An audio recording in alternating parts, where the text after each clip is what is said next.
and it's great to be here with everybody here. I see that there are 80. Incredible to imagine so many people. I can see is my own face looking back at me. So I just want to welcome everybody to this session, looking at the question of social grants. Now, we know that social grants have had a particular history in South Africa, and more specifically, what this panel is going to explore. So it is a great honor to SPI, the organization I head, known as Studies in Poverty and Inequality Institute, and to me to have been asked to host this panel. I am by vocation a lawyer, but after 8 years in commercial practice, I felt, as many in this room, virtual room do, that the gap between law and justice was often became the national advocacy manager of Black Sash, with a view to a kind of pincer approach to advocating justice, both the training of paralegals to extend legal assistance to people who couldn't afford lawyers, and also to advocate for a change to policies and laws. So, as I said, the pincer approach to justice. From there, I moved to Naledi, the research arm of COSATU, to work with organized labor. And then while on maternity leave, we founded SPI in 2006. So just to foreground the panel, because of this link to the work that we do, the objective of SPI is to advance social justice and social policy through the application of research and knowledge, with a specific focus on socioeconomic rights in the Constitution and binding legal instruments such as the UN International Covenant on Economic, Social and Cultural Rights. You've got to say it very fast, then it's UNICSCR. Over time at SPI, our focus has sharpened to social security, both with our work in NEDLAC and in other spaces. This has come to the fore. For over 15 years at SPI, we've been advocating for universal basic income, the Secretariat for the SADC Basic Income Grant Campaign. At SPI, we are today also launching the first of our 3 research papers for 2021 into various aspects of BIG. So that starts at 1 o'clock as soon as this panel ends. When thinking about constituting this panel, when invited by Lisa and others to do so, the context of which we are today was something which we brainstormed about, with many millions of working age people seeming permanently delinked from the labor market, and deep poverty and starvation growing in this upper middle income country. We have to ask ourselves some searching questions. With the most progressive constitution in the world, why do we still face painful contradictions? And more importantly, what is to be done about them? As lawyers and activists, we have some of the tools to change, but we also need some humility to listen. Today's panel, I hope, will present just that. Our first speaker is well-known financial journalist and analyst Duma Krupule, who will speak to the relationship between social grants, job creation, and the need for a basic income grant in this context. He's also the author of the paper that SPI commissioned on BIG that is being launched at 1 o'clock today. He holds a degree from the Aberdeen University in Scotland and is founding director of the Centre for Economic Development and Transformation. Duma will be followed by Amanda Ringquest from the Black Sash. She is the National Education and Training Manager, where she works on training paralegals, various aspects of social security in South Africa, and especially on the campaign for basic income support. Amanda completed her Bachelor of Social Science in 2009 and Bachelor of Laws at UCT in 2011, where she is currently enrolled in an environmental law LLM program. Amanda on our panel will unpack the nature of the right to social security as it pertains in South Africa. Amanda will be followed by Brenton van Vrede. Brenton is the Chief Director for Social Assistance at the National Department of Social Development in the Republic of South Africa. He will describe the policy framework currently that provides the architecture for access to this potentially transformative right, the right to social security in South Africa. And Brenton might just touch on the green paper that was recently published for public comment and then withdrawn, but is certainly very much, at least legally speaking, in the public domain. Finally, we will be addressed by Comrade Daddy Mabe, who is a community activist, a member of #PayTheGrants, a former shop steward, unionist, and entrepreneur. Our panel is full and time, as always, is limited. Please will you note your comments and questions in the chat, and we will try to ensure that we're able to answer some of them, but the chat contents will be noted and will be used both as part of the record, but also to identify some areas that as a research organization, we might be able to contribute to further knowledge. So thank you to Pil, thank you to Mpho for our SPI company secretary intern, who volunteered to be the interface with participants. Thank you to Tina van Straten, our BIG intern at SPI, for assisting with social media. SPI will be launching a BIG website in coming days with a combination of available research to assist people, but also testimony from people about how a BIG could change their lives. And we encourage you to also be, we'll ask Tina to give the link to the website and when it will come live. So without further ado, I would ask Duma Kabule to take us through his presentation. Thank you.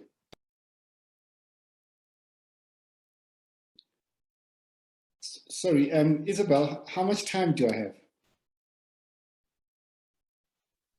You've got 15 minutes, just over 15 minutes. I'll sound you at 15 and then you've got about 3 or 4 minutes to wrap up. Thank you very much. I'm not sure where to start. This is a very long topic, and the paper that I'm presenting later on is way too long. I haven't got slides to present to you right now. I'll just talk about my issue around basic income. I'm a relatively new convert towards the whole issue of basic income. I was agnostic. Was it a job guarantee? Was it a basic income? Until about 2019, when in my journalism work, I was writing a column on the outcomes of the ANC's National Executive Committee, where they committed to cut unemployment by a half, and in 5 years by 2024. And I said, what would that mean in practical terms? And, I looked at it and I said, I can't remember the number of jobs we had to be created. I think it's about 1.5 million jobs a year to halve unemployment. So the penny dropped, and it became clear to me that even if the government does all the things that I say they must do, there will not be enough jobs, and we have to find a solution to basic income. So that is my first epiphany, or I don't know what to call it. I don't know what to call it. The second one was I was at a meeting at the presidency at the start of the pandemic, and I was amazed that all the presentations, everybody was trying to make their stimulus proposal smaller because there was a perceived budget constraint. And I thought this was absurd, because I was reading all the stimulus packages in every country in the world, and the slogan of every single country was, we will do whatever it takes. The budget will take care of itself later. And I thought, no, this is wrong. So I looked at all those proposals relating to expanding the child grant and whatever. They did not add up to much, and they would do very little to address the humanitarian crisis that we're facing. And that is how I became a full-on supporter of the basic income grant. To me, it became clear that this is the mechanism that we need to, it had the scale to be able to make a response to the crisis. Then the third, I think the third thing, when I was writing the paper, I reviewed about 10, 12 papers on how to pay for the basic income grant. And there's been a proliferation of these papers. And again, a lot of the proposals, they seek to make the basic income grant smaller, and they seem to make it, that defeats the purpose of stimulating our economy. I think I should tell I don't need to remind all of you, our economy is in a desperate situation. Our GDP per capita has increased by 16% over the past since 1994 and 2020. And we now have unemployment rates of 74.8% for youth. We have 48.7% for Black Africans, 53% for Black African females, and 53% in the Eastern Cape, where half my family comes from, and 50% in the Northern Cape, and 50% in Limpopo. So our country is completely unviable. So I thought it makes no sense to try to make this basic income small. And I had a lot of debates with a lot of people who are making these proposals, and a lot of them talked about taxing budget neutral, fiscally neutral basic income proposals. And I said, no, this doesn't make any sense, because you can't tax the people in the middle of a recession or a fragile recovery. That's economics 101. So it made no sense to me, and that it defeats the purpose of providing a stimulus to the country. And the other reason why I can't agree with having a basic income within the austerity profile, because it locks us into the current fiscal envelope, and it becomes unaffordable if our economy is going to be growing at 1.6. So our economy is going to have a technical rebound this year and grow by about 1.5%, according to most forecasts, for the rest of the decade. So we just came out of a decade of no growth in GDP per capita, what I call a lost decade. And on this trajectory, we're heading towards a second lost decade. So I think our country is unviable. We need a stimulus to the economy. So I sought to ask two questions in my research. Can we afford not to have a basic income grant based on the inequality? We saw what happens in July.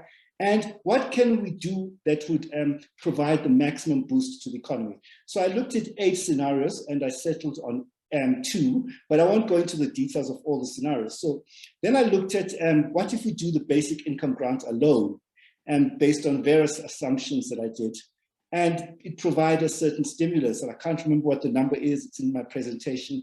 We grow about, I think, 3.5% or 3.6% a year. And I concluded that is not enough. So we need another basic income grant that is bigger. So I'm trying to make it as big as possible. And then it came to, I said, let's extend it to the children, the basic income grant. So the children, as you know, they get 460. So the model what I'm presenting later on is a 3-year implementation of the basic income grant. The food poverty line, year 1. Year 2 is the lower poverty line. Year 3 is the upper poverty line.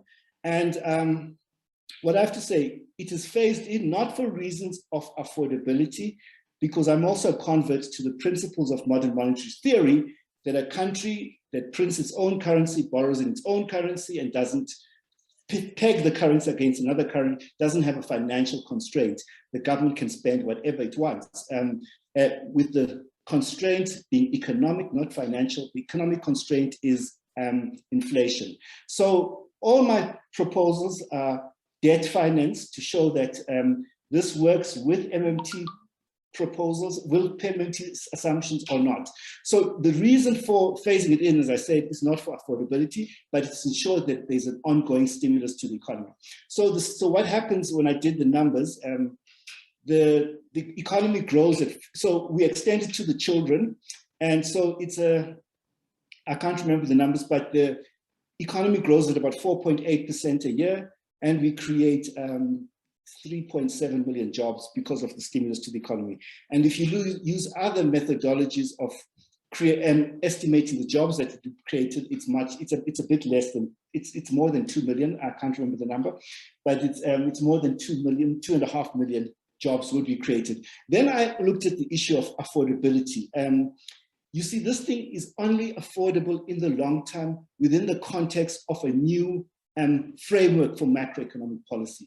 Because what happens from an economic perspective, we've implemented over 3 years, and then the stimulus disappears. It doesn't exist in economic terms in year 4. So you have a collapse of the economy because nothing else is stimulating the economy. And the analogy I use is the sugar rush that happened after the Trump tax cuts, where there was a stimulus to the economy during the tax cuts. And then I think they were in 2017, and the economy had a withdrawal symptom after that. So I'm saying, let us combine this with a job guarantee program. So during the 3-year implementation phase, there will be a need for a top-up stimulus to reach the 6% target, which I think should inform everything in South Africa right now. And then on top of that, they will put in place the mechanisms to convert the expanded public works program to provide full-time jobs. And on top of that, they will have to increase the budget of the public works program to about 20 times its current size and increase investments in infrastructure. Obviously, we want a transition, a green transition to the economy, and this can create a lot of jobs in the green industries and related industries as well. But that's not the focus of my paper. But the idea is to make this thing sustainable up to 2030 and beyond. So there's a first stimulus, which is basic income, and a second stimulus, which is infrastructure and job guarantee related. And that puts our economy on another path until 2030. It's similar to what has been proposed by ADRS, but it's kind of different to what they're saying. So that is what my vision for this basic income. And let me just talk about public debt. You know, I can't understand this obsession with public debt. I don't know how to explain it. You know, our debt ratio is not high by international standards. After we rebased our GDP, it went down to 71 from 80%. If you take government's got cash of 334 billion rands in March, and if you do the net debt ratio, it's 65. So there is no universe in which that is a high number. And today, the IMF is releasing its latest estimates for debt to GDP ratios for all countries. But the last estimate showed that the average country had a debt ratio of 100%. Also, the rich countries 120%. And there is no tipping point at which a rising debt ratio results in a collapsing economy. And if we, as Colin Coleman correctly said in his article in the Sunday Times, even if we benchmark ourselves against the countries in our upper middle income peers, we do not have a debt problem. We have a GDP growth problem.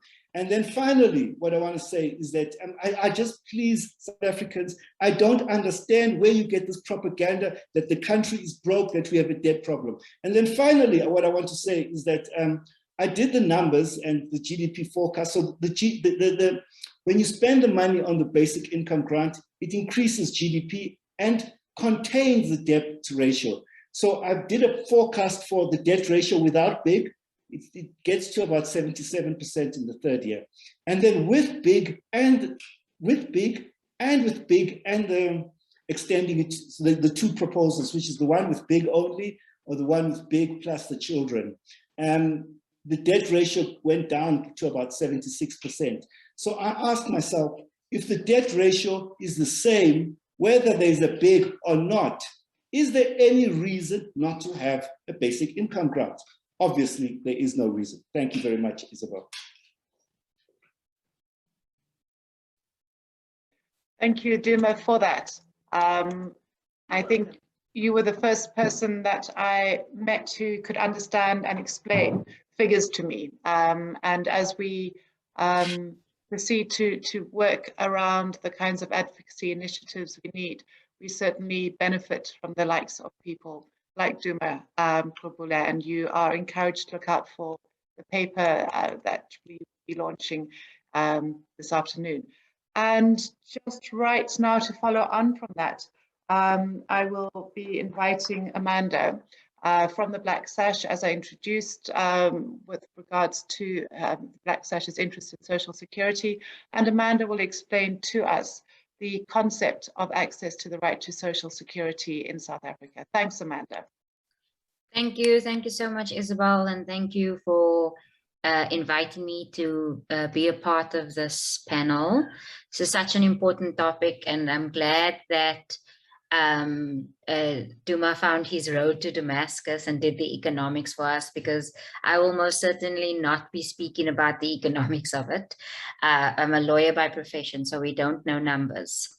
But I want to speak about four key things with respect to social security. So the first is briefly what we've seen during the pandemic with respect to social security, and then some of the unseen challenges we've seen with administering of grants during the pandemic, and then why the Black Sash is calling for basic income support, and then some of the possible strategies and opportunities to address this.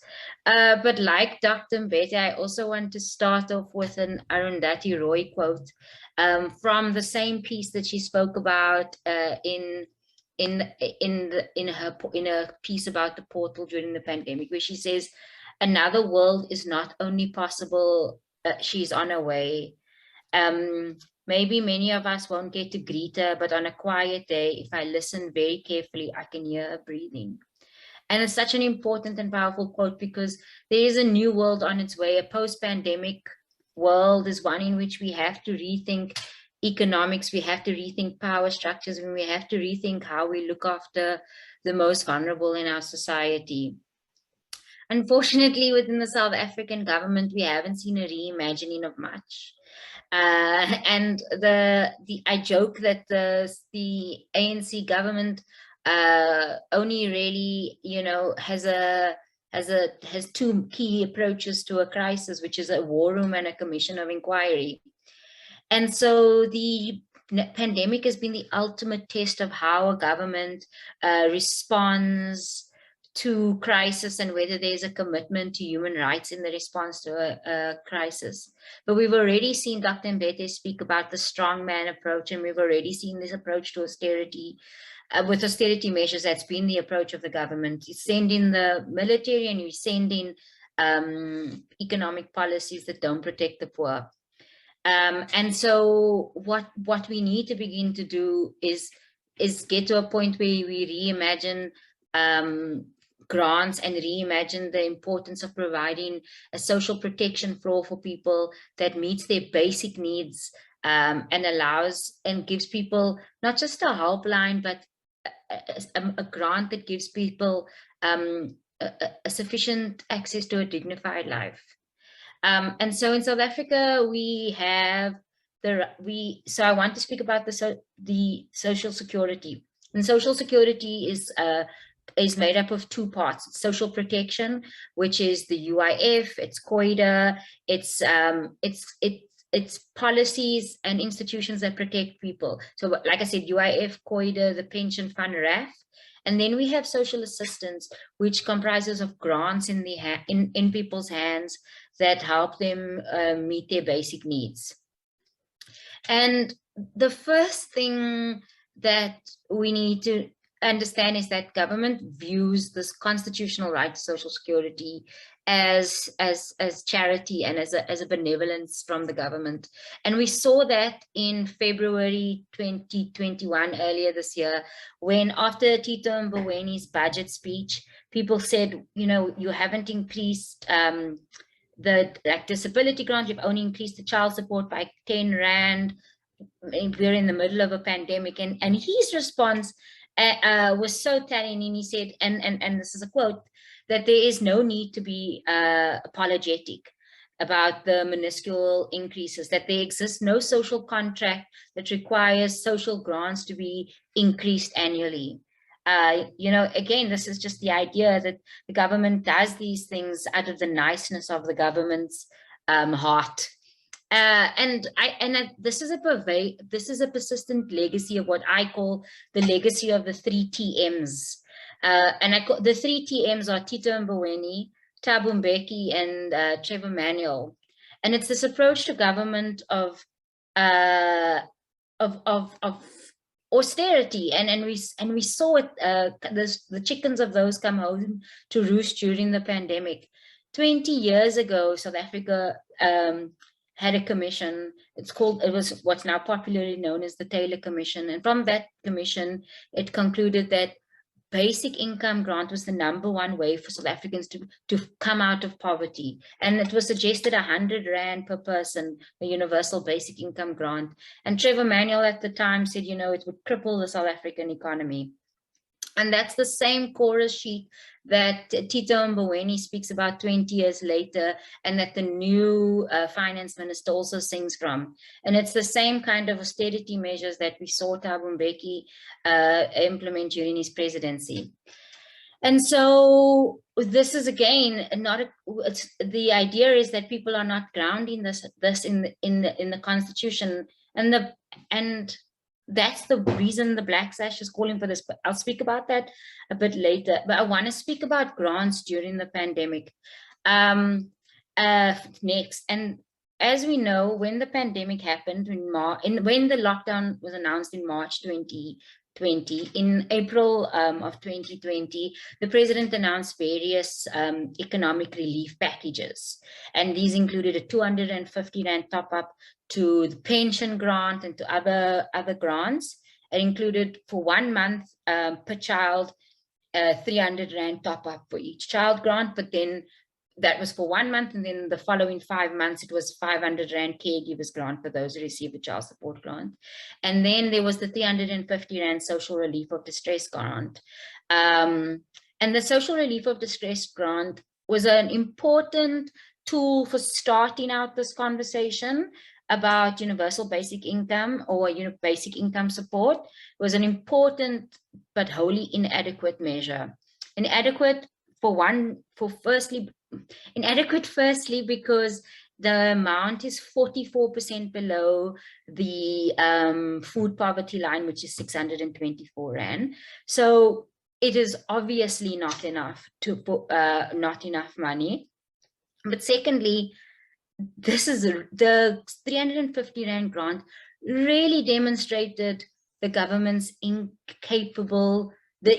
incapacity of the government to do new things, to reimagine anything, to introduce new social relief packages. The grant was I want to say administrative nightmare, but that would be saying it too nicely.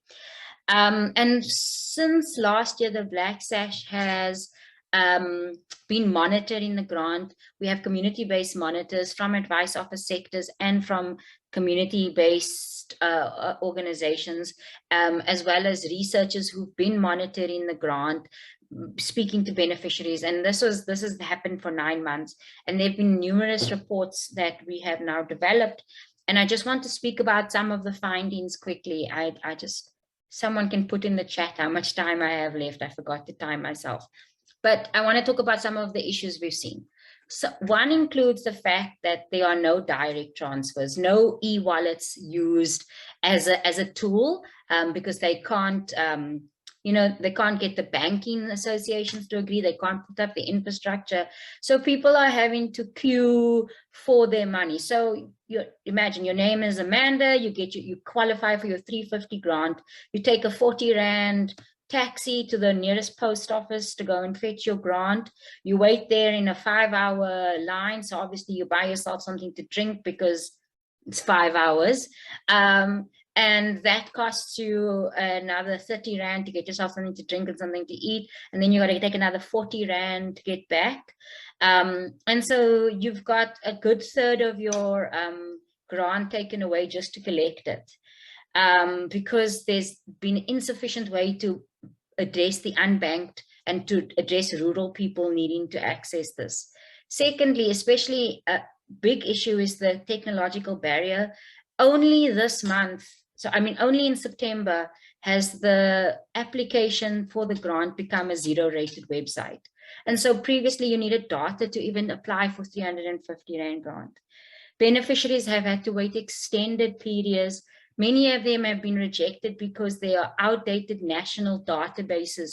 So the UIF, the SARS, the NSFAS databases that people still are receiving government money, so they can't access 350 Rand. So even though someone paid SARS taxes 10 years ago, because that database is outdated, people couldn't get access to their grants. So failure to communicate with beneficiaries.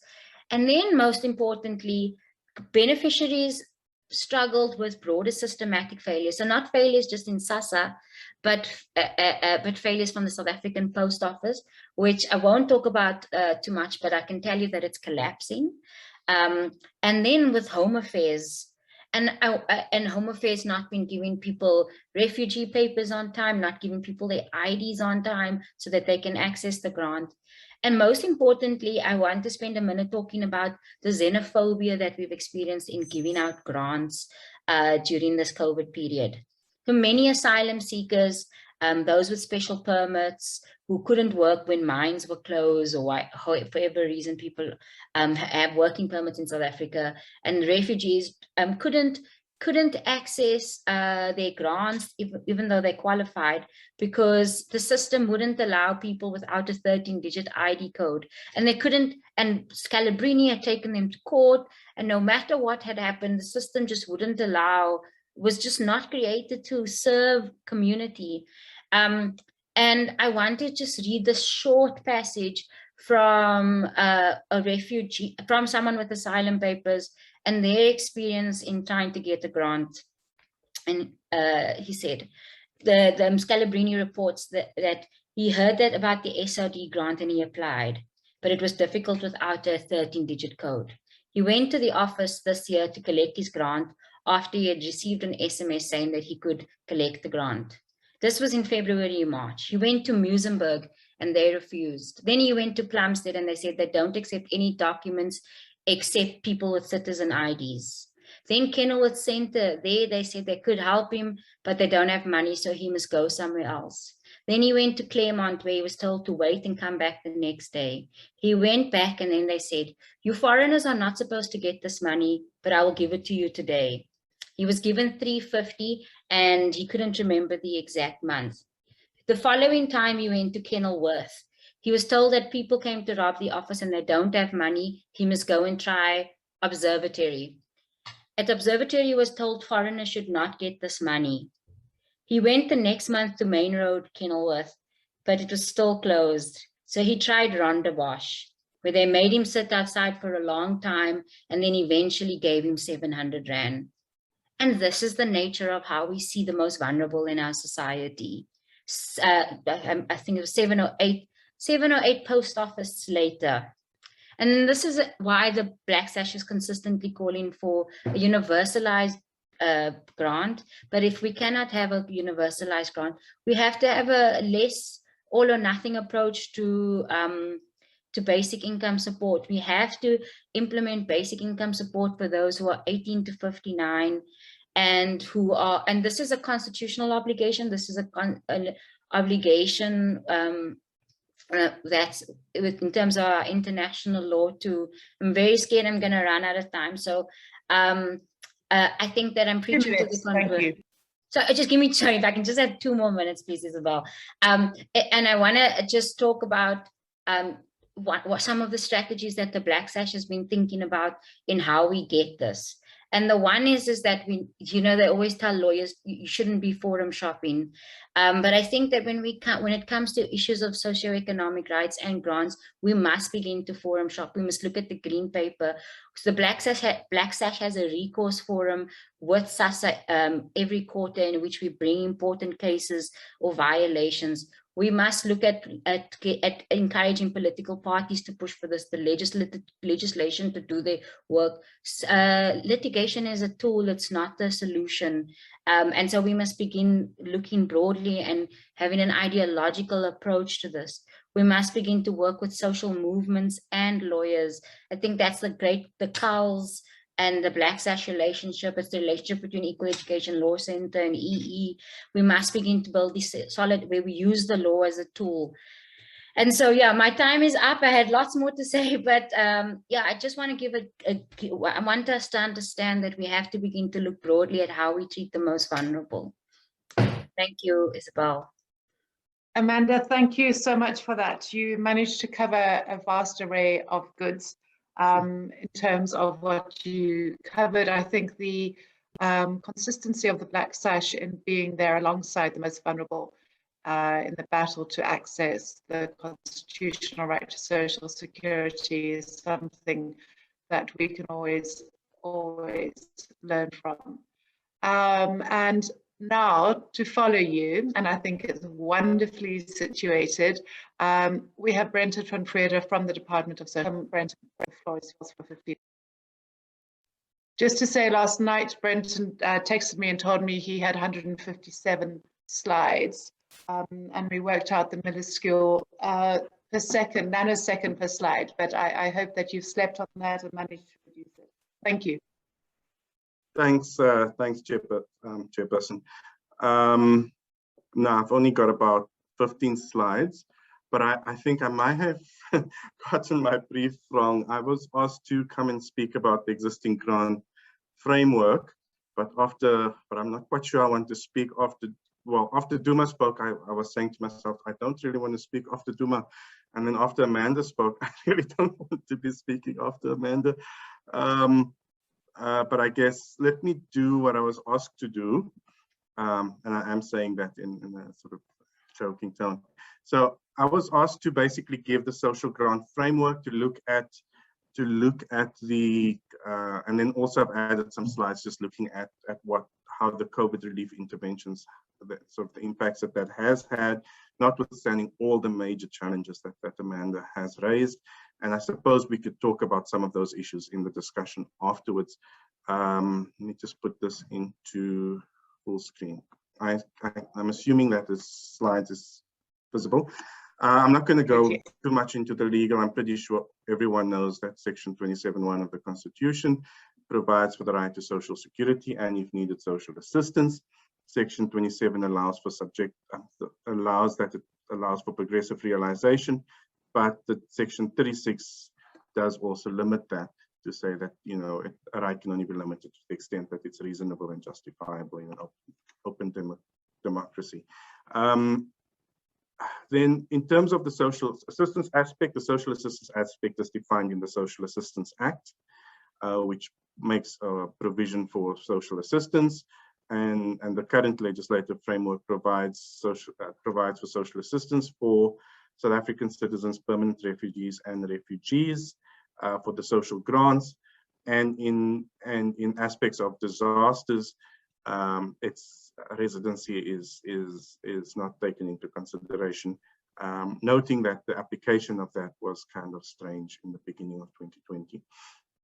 The person must be resident in this, in other words, physically present in the country for at least continuously, and they can't be outside the country for more than 3 months to be able to continue accessing a grant. Then they should not be resident in a state-funded institution. And most of the grants are means tested. And I do hear the strong call for universalization, which I think is something the Department of Social Development supports, largely because it helps us with many of the administrative problems. But it also deals with a lot of fragmentation in our current system. As many of you are aware, so I'm going to go quite fast through this. We have a number of different grants: an older person's grant for those over the age of 60, which is means tested; a war veterans grant, which is really just a legacy grant for those who served in the Korean and World War. The current military vets are actually provided for by the Department of Military Veterans. So this is a grant with decreasing numbers. I think there's a handful of people still receiving the War Veterans Grant. We have a disability grant, which is based on a medical report,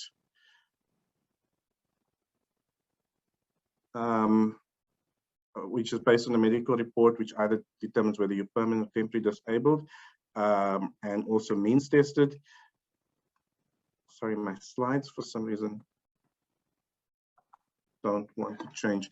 And then we have a number of children's grants, a foster child grant, which is basically based on whether or not if a child is placed into foster care. It's also dependent on a court order for that. That grant is not means tested. We have a child support grant, which is paid to parents or primary caregivers for children up to the age of 18. If you're a caregiver and the children are not your biological children, there's sort of a maximum of 6 children that you can be a caregiver for. And the caregiver needs to be a citizen, refugee, or permanent resident, but the citizenship of the child is not taken into consideration.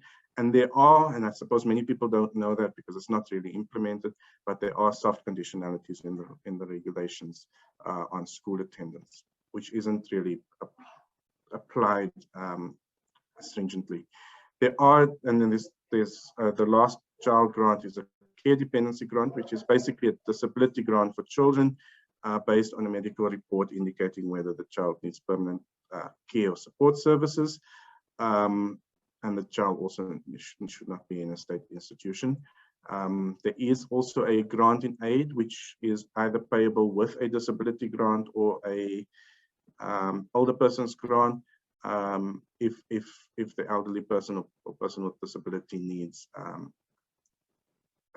permanent attendance by another person, they can apply for this additional grant.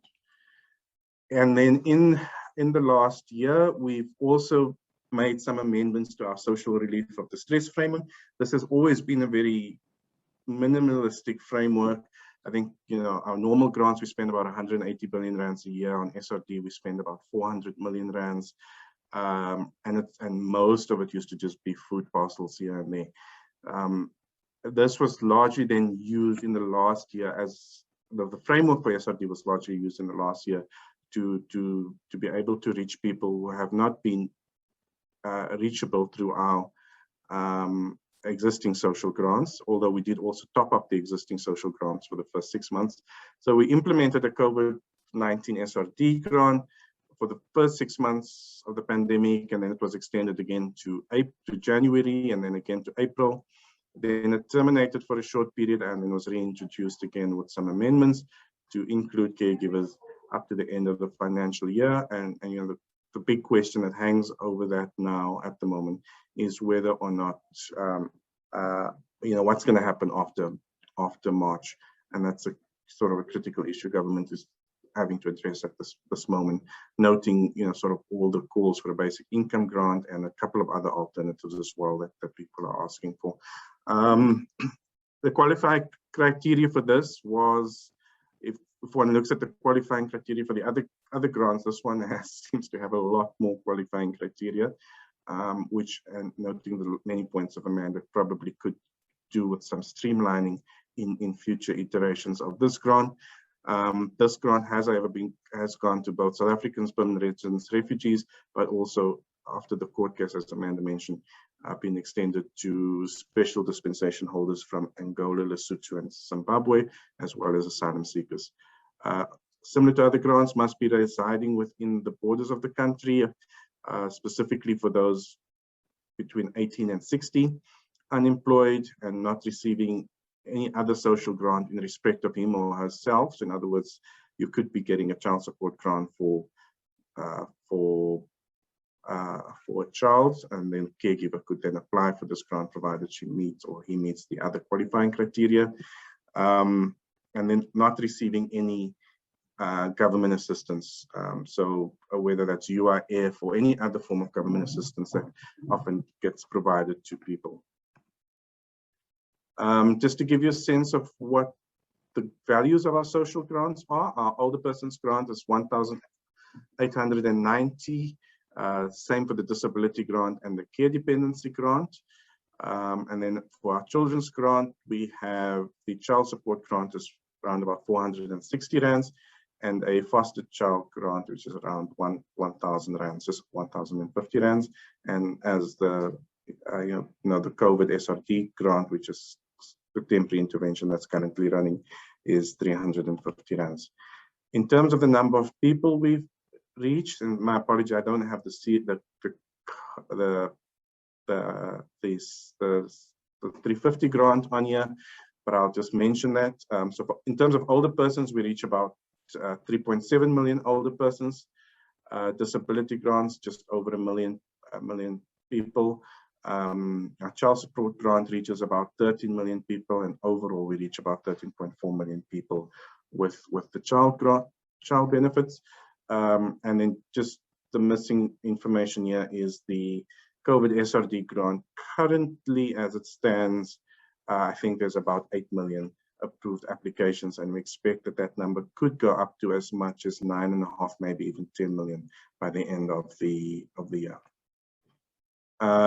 Just in terms of the thresholds, as I mentioned, all of the grants except the foster care grant is means tested.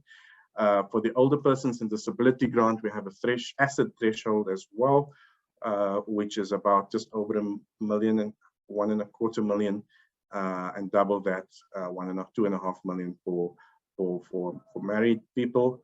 But that excludes your primary residence. And then in terms of the income thresholds, the older persons grant has a sliding means test. It starts at about 87,000 a year. where you, at that level, you'd probably get 100 rands, and it increases up to where, if your income is below 34,000 rands a year, you would get the full value of the grant, which is 1,890 rands.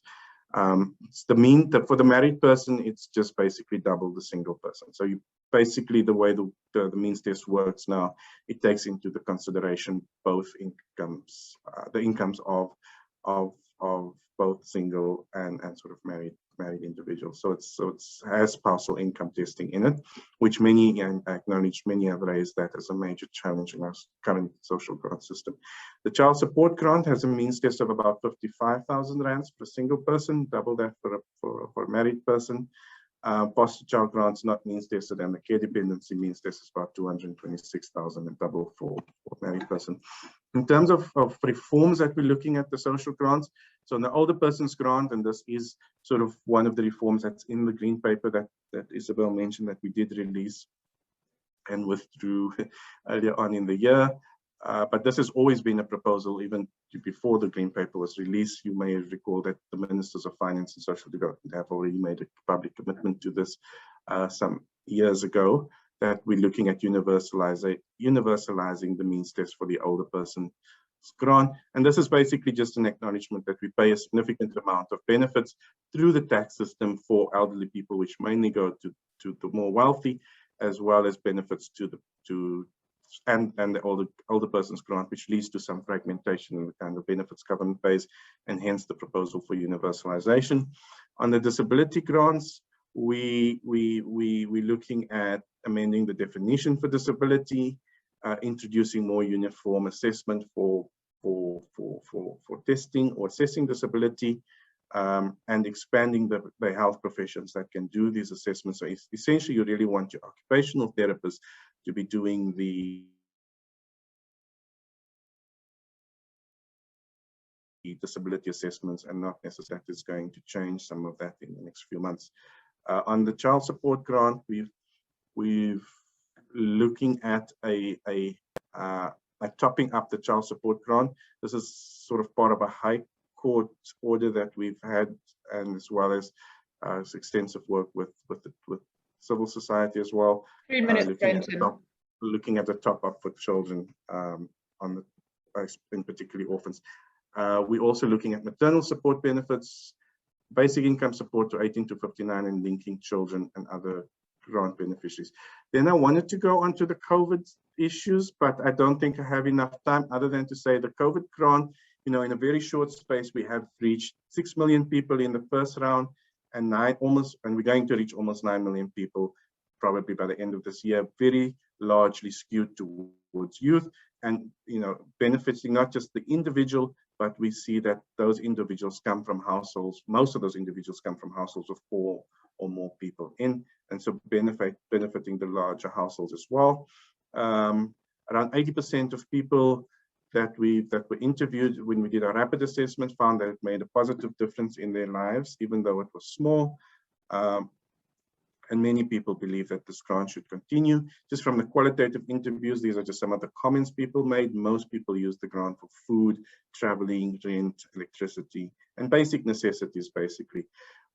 In another study done for Uniwider, we found that it had a significant impact on poverty, in that it prevented poverty from increasing. Poverty before the lockdown was around 20% at the food poverty line. That would have increased to about 32%. And that sort of came down to about 18% with the result of the COVID interventions that we've made, and a very similar impact on inequality as well, with our Gini coefficient could have gone up to about 0.67, but it actually came down, and we almost reached our NDP target just through the interventions that we've made. This graph is a little bit too complicated to explain in a short period of time, but this basically shows how COVID and income support has redistributed income in the country, with COVID acting almost like taxes, cut salaries across the board, and government then supplementing salaries of the bottom half. I know Duma doesn't want to maybe speak about tax increases, but technically government can do this with taxes and transfers, as opposed to COVID and transfers. So I do think the COVID what we've done during the COVID period is a good example of what we can actually do with our fiscal framework to correct issues of inequality. And if you can give me 2 minutes, Chair, just for the last 2 slides. This is work done by Salju a couple of years ago that basically just shows the normal market income distribution within our country favors the sort of the top 10% with the income during 1995 to 2005. You know, the income of the richest sort of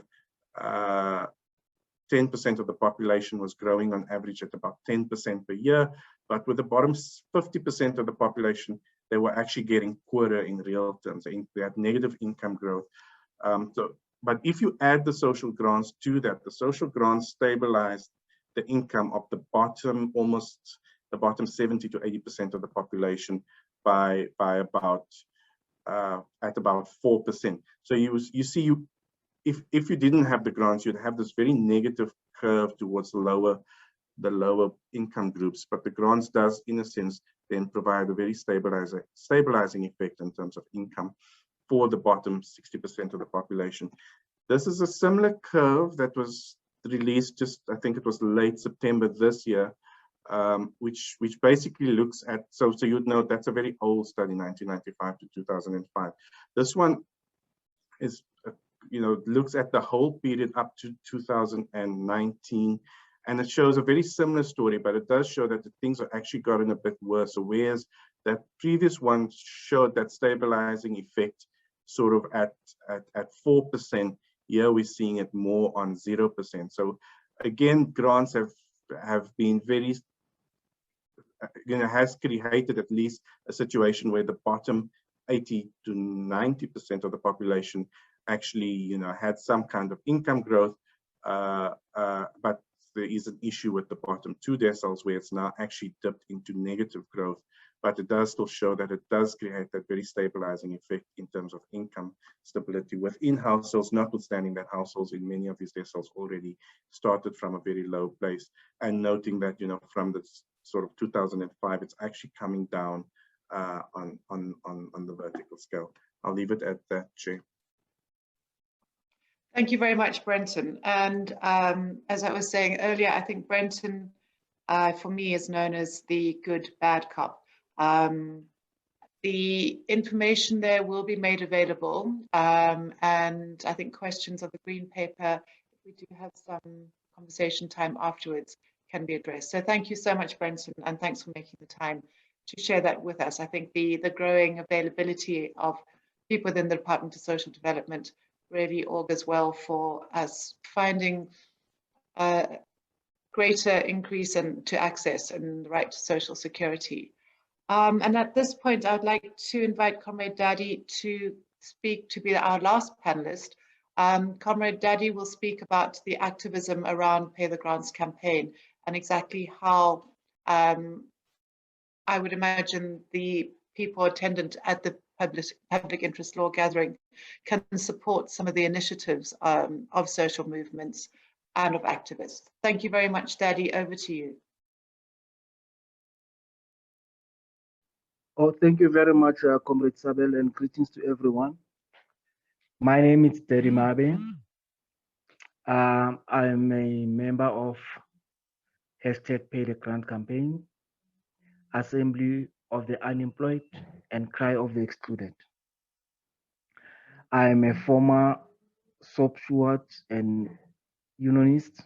I worked for one of the SOEs, and I was retrenched around 2001.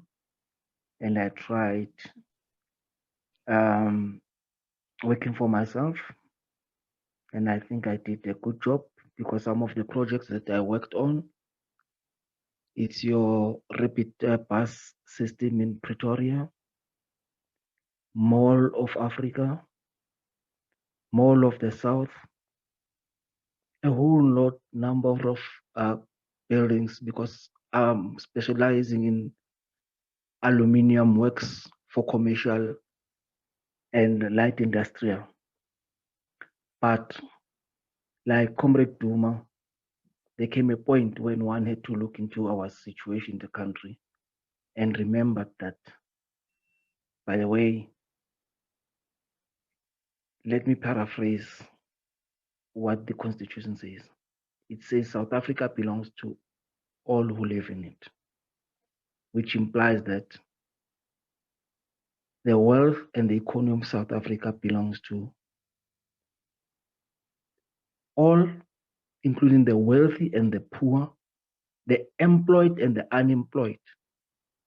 And it was against my conscience for me to ignore the fact that there are people whom the system has left behind. And as a result, I had to go back to my activism and go back to do the community work. Today, I'm a SR3 claimant. I'm in the SASSA system as well.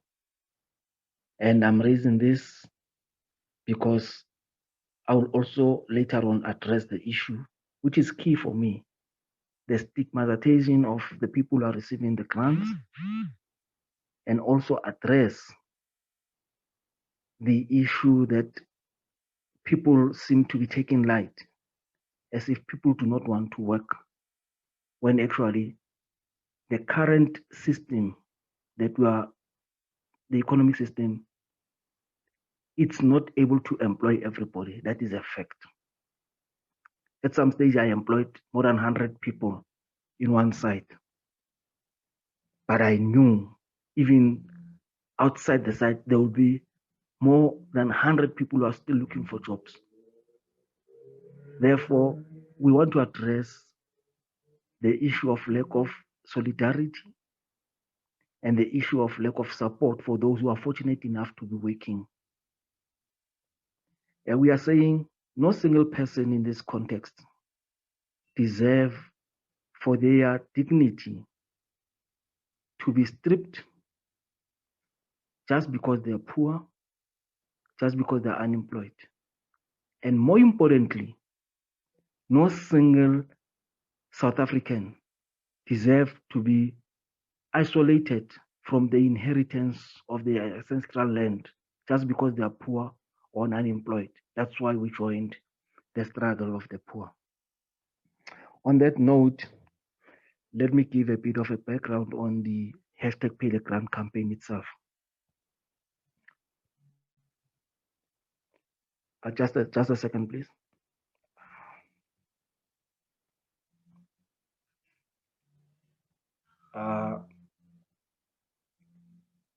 Thank you. The campaign itself, it started off in 2020, just after the COVID, and we have been growing since then. And our focus was to fight for the protection of the vulnerable who are unemployed in the main and the poor.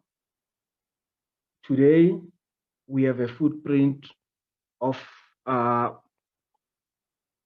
almost all over the country, in almost all the communities, because we have the people that initially were claimants, most of them have actually become foot soldiers for the campaign. They are doing work in their respective communities. So we are in at least 8 provinces. We're still working on the last province, which do have comrades there, but there is a lot of workshopping that needs to be done. By the end of this year, probably we'll have covered all the provinces.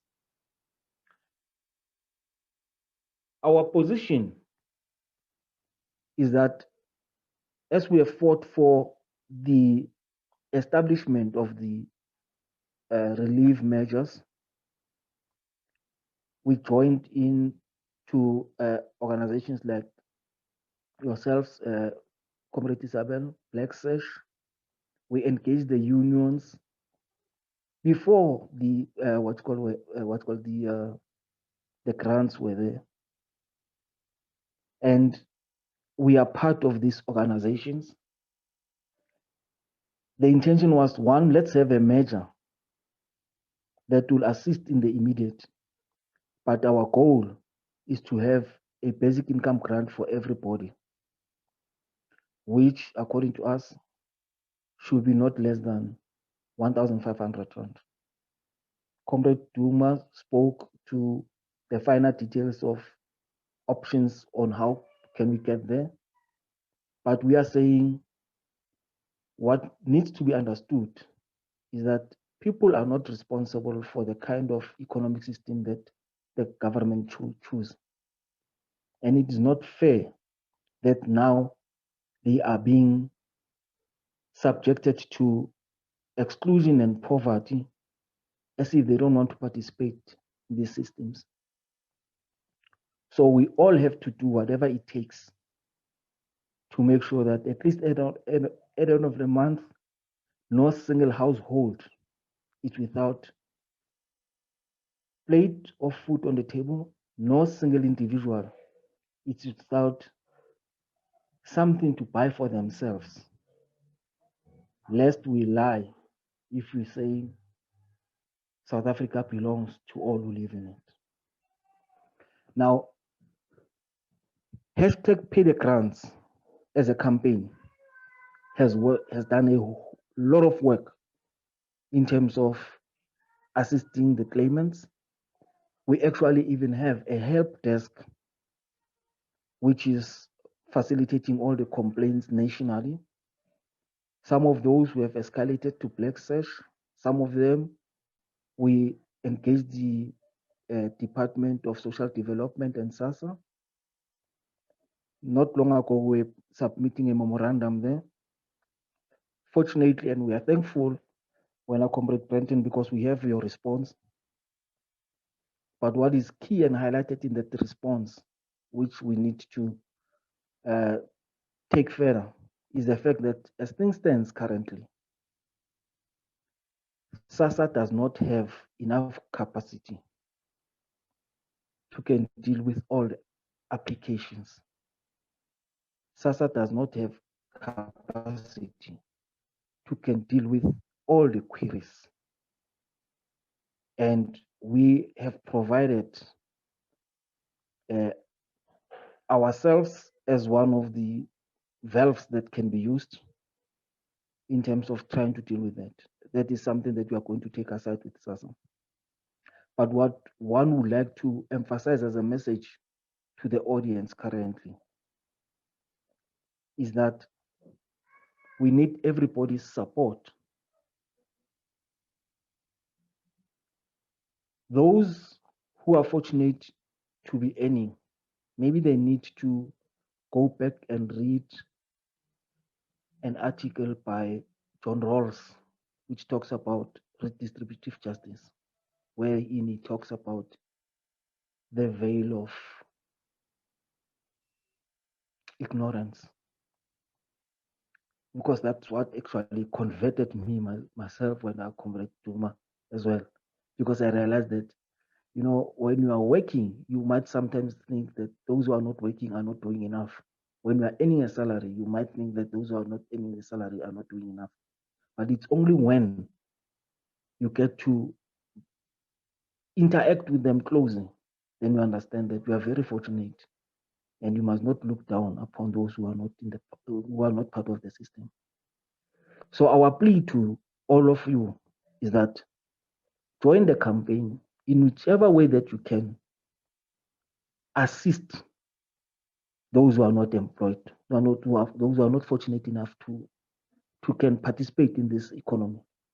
But like yourselves, they've got the right to inherit the wealth of this country. They cannot be closed outside. Much of the things that I would have loved to say have been covered by both Comrade Duma, Black Sash, and I don't think it will make sense to repeat. I just need to highlight things that I think are very important as well, because we don't have to have a situation where people are stigmatized.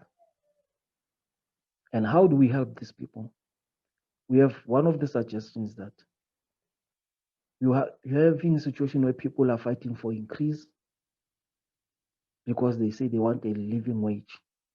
And when they are asked,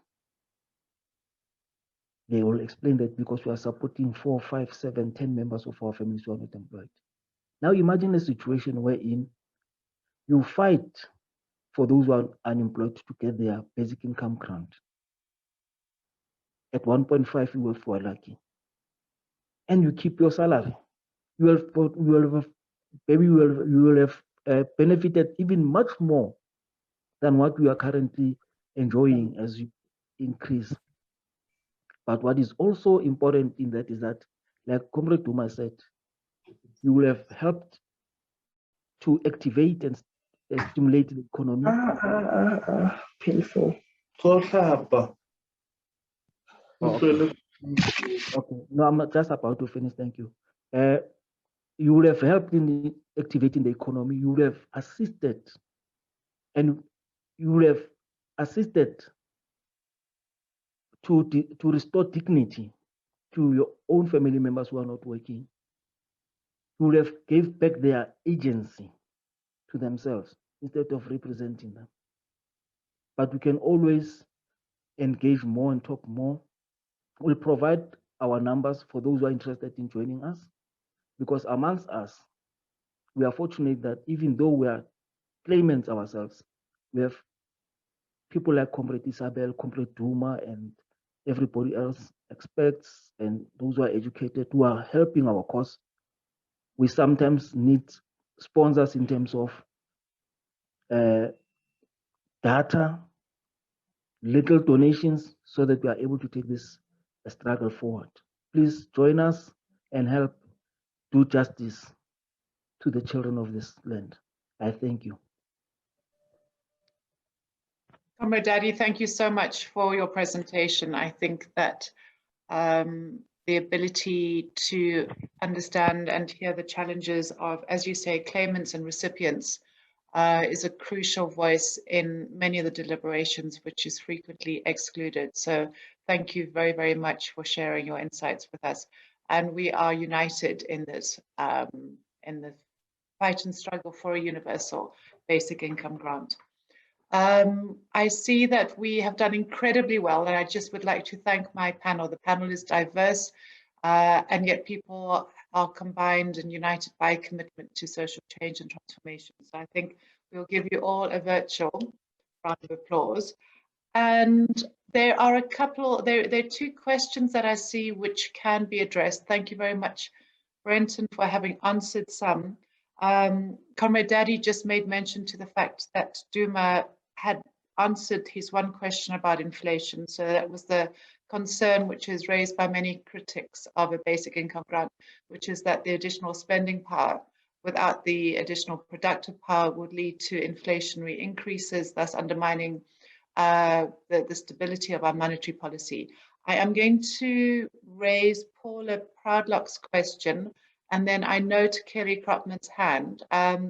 Duma, I don't know if you had an opportunity to see Paula's question, and that is, what do you propose should happen to the existing social grants in the proposal for phasing in the BIG over 3 years, especially the child support grant, old age pension, care dependency grant, and disability grant? That bigger grants are higher than the upper bound poverty line, while the child support grant is below the food poverty line.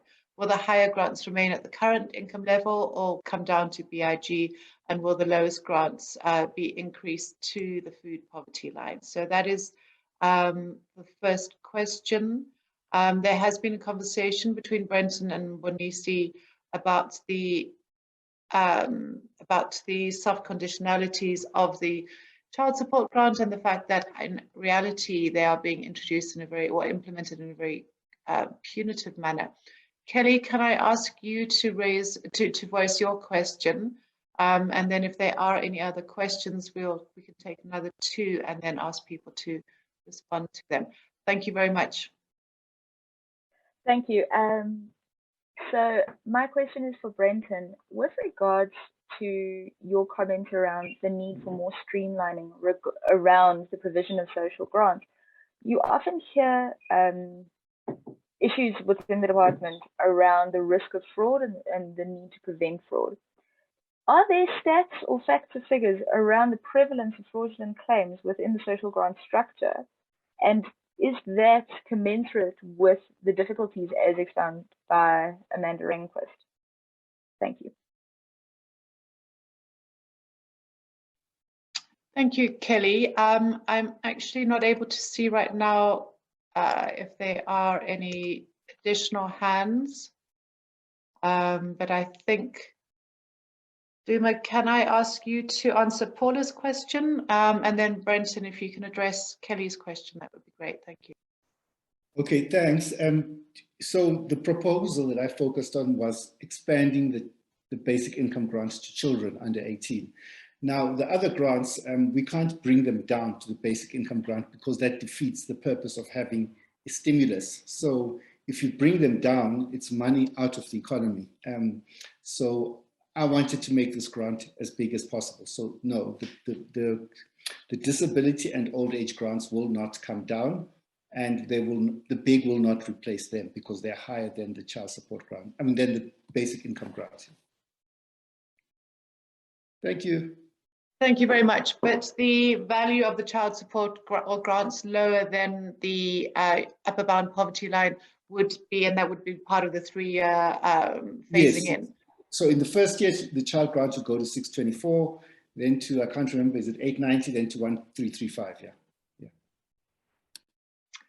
Great, thank you. Brenton, Kelly's question on fraud. Yes, so I think that's another question that sort of points to why a universal grant will be a lot better than sort of a means tested grant, because the bulk of the fraud issues that we deal with comes with the application of the means test. And it's really people, you know, on the margins of the means test, probably are still poor, but just not qualifying, or they got the grant and then they got a job, but the job was not really that much more than the means test, and they didn't report that to SASSA. So our debt book at the moment, I think it's just over R1 billion,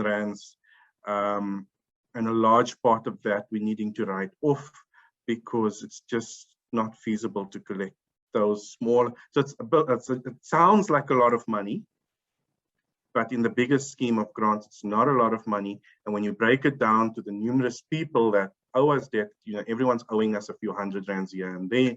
And so one has to ask the question, you know, so yes, you may have misrepresented your income or etc. when you applied for the grant, and that does constitute fraud.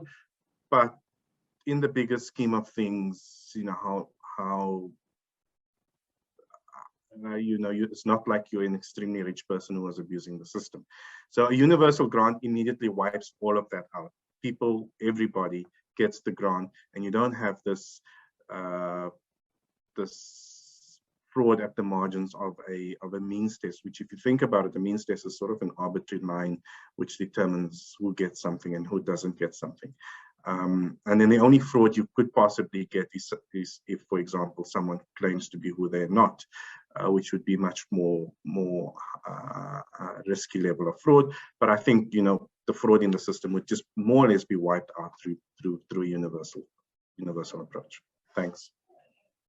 Thanks very much. So I think Brenton was talking there really about how the current system, in essence, criminalizes the poor, people who are not able to negotiate the means test, which is a rather arbitrary cutoff, particularly as it's not linked in any way to the Stats SA measurements of income poverty, namely the food poverty line, the lower bound or the upper bound poverty line. I think for me, one of the issues that has really come forward in this idea of campaigning for universal basic income is the link between the economic and the rights base. So in the face of the impact of COVID, we had the humanitarian response, but we also had the underlying economic response, and the fact that our economy is not growing, jobs are not being created. And so the need to ensure that the value of the grants that people are campaigning for also have an underlying ability to change the structure of economic exclusion. That for me was something which I've learned to incorporate in my own thinking around the fundamental rights in the Constitution, as well as the socio-economic rights. The fact that there is a spectrum in terms of which these feed into each other. So I see that we are amazingly ahead of time, and there is a discussion by a point by Siham from Women's Legal Centre around the feminist perspective and gender analysis, which could usefully contribute to the discussion on UBI. Indeed, says Siham, it helps analyze the concrete situation of women and of men by looking into power relationships between them and structural discrimination based on sex, including multiple or intersectional discriminations. These contribute to making women and those they care for vulnerable to poverty with its various deprivations, as women, especially heads of households, are exposed to a far higher degree than men to poverty. They're also more exposed to the stigmatization and marginalization provoked by poverty. An unconditional UBI would contribute to freeing them from this vulnerability and would respect their dignity. It could also help balance unequal power relationships with male relatives and/or partners. Female citizens have a particular stake in the introduction of a UBI to maintain systems that respect their human rights. That was really, really well put. Thank you, Siham. And Women's Legal Centre is part of the civil society response around organising for a basic income. Amanda, I see your hand. And would you like to come in at this point? Yeah, I just wanted to agree with Siam and say that a gendered perspective to this grant is fundamental, and I wish that I had had the time, because it was a point I wanted to make about us as civil society, or the approach not being to think that litigation is the be all and end all, but for us to do the work, and part of doing the work is to make sure that we have an intersectional approach to this, one that takes into account the impact, the burden of women in South Africa, but also the importance of making women, of giving women a chance to be financially independent through a universal basic income that allows women to leave a situation if it's a situation that doesn't serve her or is abusive. I think that's an important part. I think it's also why we must at the Pandora's box, but reject the idea of a household grant that's given to the household in its entirety, and that's why we must call for universal individual grants that allow women to who are caregivers and often don't have the chance to seek work to be financially independent. Thank you. I know that there were some questions raised about the Green Paper, and the Green Paper, which was launched by the Department of Social Development, was a Green Paper, as we know, is an initial discussion document. Usually what happens then is that the public are invited to make comment. That goes back to the issuing department, which then issues a white paper, which is a much more nuanced indication of what the emerging legislation, sorry, it was a Freudian slip, might be. And from a white paper, you then get the introduction of a draft bill to Parliament committees for debate. The Green Paper process within our democracy has fallen out of use to a large extent, and sometimes line departments issue discussion documents. But this was a formal Green Paper, and as indicated, although the call for public engagement with it has been temporarily shelved, the Green Paper is very much out there. And I know that Ariella asked Brenton whether there's a date for when a call for engagement will return.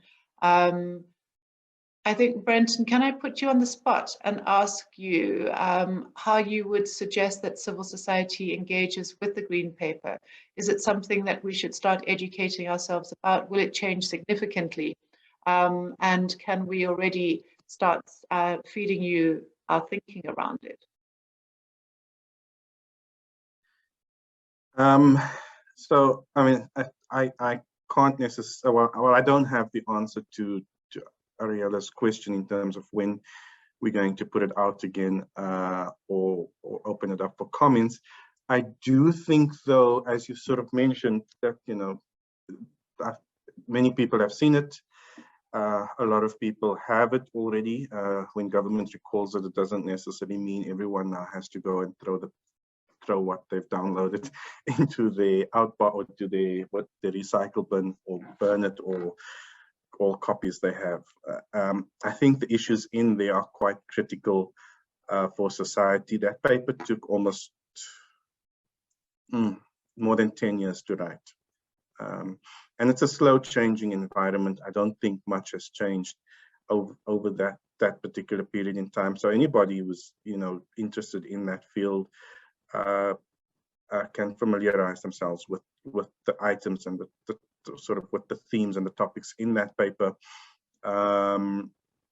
There's a very interesting, I suppose, because government has sort of withdrew the call for public comments on the paper. I've noted that some people are giving us comments through the media, for example, and so there's some very interesting write-ups on Ground Up, for example, that are coming out that has come out over the last week or so. And I think that's, social security is something very important to society. Society should continue to engage. Civil society organizations that have an interest in that should continue to engage as well with even if it doesn't come out as a green paper, those topics around many of the items that are, those are all topical items which civil society can continue to engage, either collective as a broad reform of social security, or individual items like income support to 18 to 59, like having secure pensions and stuff like that. Those are all, important things that civil society can engage with. Thanks. Thank you very much. And I think, as someone who's part of the NEDLAC process, what we are seeing in the public response to the green paper, both its issuing and its withdrawal, is a lot around the vested private pension funds and the kinds of fee structures, etc., that might end if the state introduces a national social security fund. So we would encourage people to look at that green paper. It introduces a concept of a truly embracing concept of income support from the cradle to the grave for those who are employed, for those who are unemployed, and also the ability of the state to discipline capital in terms of how it deals with people's invested incomes where there is contributory pension contribution. I think that there is a final question from Paula. Paula, do you want to actually speak your question? And then we can have that responded to by the panel. Thank you. Thanks, Isabel. So what I'm asking is, what we've seen from the DSD and Treasury side is that each time there's pressure to extend the 350, it gets extended for a little bit, for 3, 4 months, 6 months at a time. And that is likely, to continue into 2022, that it's just going to limp ahead like that. Or that if we do get a BIG, it's modeled on that system, which is a targeted system, not universal. And the budget that they use for that knocks out any budget for increases to any other grants. So yeah, I'm just asking, what are the gender and child impacts of us limping ahead for the next 2 years with that continuing? Thank you. I think that question in itself begins to answer it. Brenton, are you able to share any ways in which the department prioritizes women or children budgeting? You were mentioning the other day the social budgeting that the department does.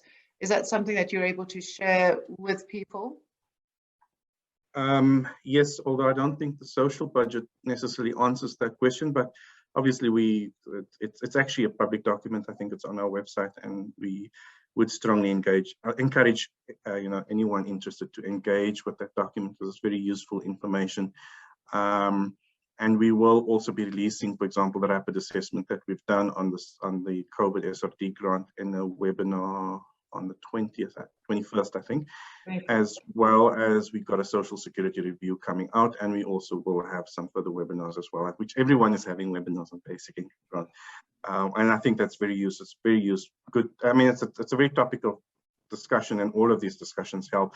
I think just to answer Paula's question very briefly is that this is probably going to be a very difficult period that we continue through over the next short walk. Well, hopefully it will be a short period, but it could be a couple of years. As you know, sort of as when we implemented the child support grant, it was something that was done progressively over a period of time. Hopefully, you know, we've already reached, we're already going to be reaching close to 10 million people with the second iteration of the grant. I think the biggest thing now is to try and keep it in play and not to roll it back in any way. And that is going to sort of be the sort of continuous struggle that we have, and then building on that progressively, getting it to more people. I think just the very short answer, and Paula might not agree with me, is that more income into poor households who are largely, and as we know that poverty is very gendered and basically race and gendered. And so more income into poor households will have a positive impact on gender and on and also poverty has a very strong child element to it as well. So even though you're not giving, for example, and Paula probably would want to say, well, we want to see the child support grant raised to the food poverty line first. I think we do get that similar kind of impacts if you did that. In fact, Salisbury did a very interesting piece of research where they were showing that raising the child support grant doesn't quite give us the kind of positive impacts that we would see. We actually see a better impact by doing some form of income support for the 18 to 59s. And that ultimately will have a positive impact on gender, on children, and so on. Thank you very much, Brenton. And I would like to take this opportunity to thank all the panelists for your contributions. Your presentations will be shared to people who are attending from PILG. We do hope that you take social security as being a critical matter, which is subject to constant scrutiny and possible use of the courts to advance the right of access to social security. So thank you very much, and I hand you back to Lisa.